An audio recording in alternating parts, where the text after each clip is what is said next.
维吾尔特别法庭自周五开始在伦敦进行为期4天的听证会，大规模拘留、强迫绝育、极端监视。中国以打击分裂主义和极端宗教主义为理由，对东突厥散的维吾尔人和其他突厥少数民族施以前所未有的镇压。一个独立的公共法庭自伦敦进行调查，该法庭收集和分析了数以千计的文件，并听取了许多证人的证词。中国外交部称，所谓维吾尔特别法庭既不合法，更不可信，并称只不过是少数人炮制的又一场反华闹剧。该法庭昨天开庭举行听证会，法庭将确定这些侵犯人权的行为是否构成反人类罪，甚至是种族灭绝罪。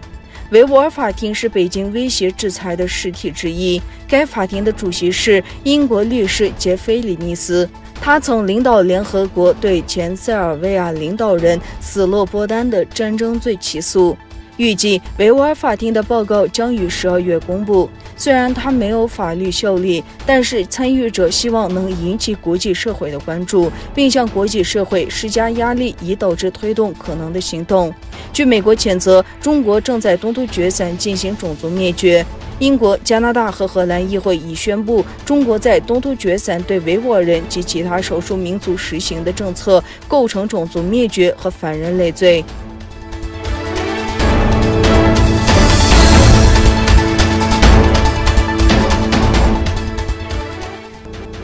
欧盟还记得1989年中国当局对天安门广场的和平的民主抗议进行暴力镇压，并继续悼念镇压死难者。欧盟外交事务与安全政策发言人马斯拉里4日呼吁中国当局释放参与过天安门运动以及纪念活动而被捕的民主人士。马斯拉里还针对东突厥散维吾尔人的遭遇，呼吁中国尊重宗教和信仰自由。他说，那些因1989年事件或参与纪念活动而被逮捕的人应该获得正当法律程序的保障。我们呼吁立即无条件释放人权捍卫者。他指出，虽然出于公共卫生考虑，因武汉病毒疫情限制集会，但人们应该能够以适当的方式进行纪念。在维吾尔人的处境的问题上，众所周知，欧盟一直很明显，并已在就这个问题发声，对政治性质的再教育营以及限制宗教自由与信仰自由等问题表达严重关切。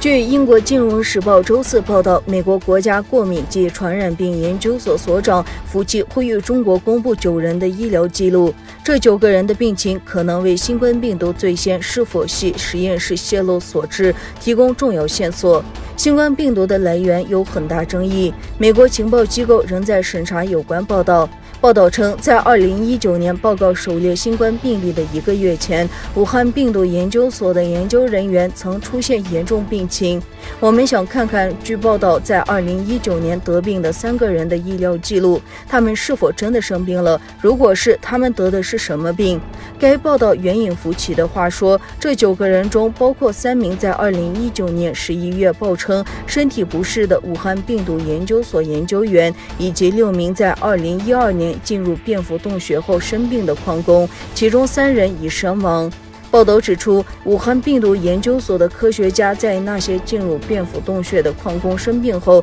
曾到该洞穴捡取蝙蝠样本。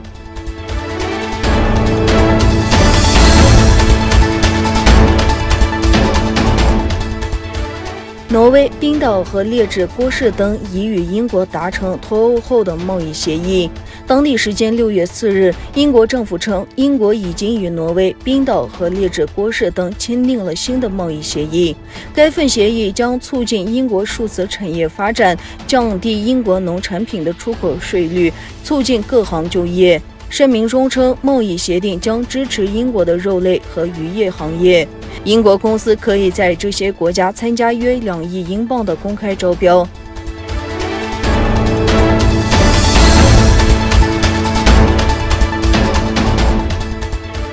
中国9名铁路维修工人遭列车撞击死亡。甘肃省京城市近50名工人在火车线路的封闭路段进行维修，只是一些工人在火车线路的开放部分工作。当日清晨，乌鲁木齐至杭州 K596 客车司机报道，其驾驶的 K596次列车自兰心铁路玉石站向东行驶至兰心线处时，与铁路施工人员发生碰撞。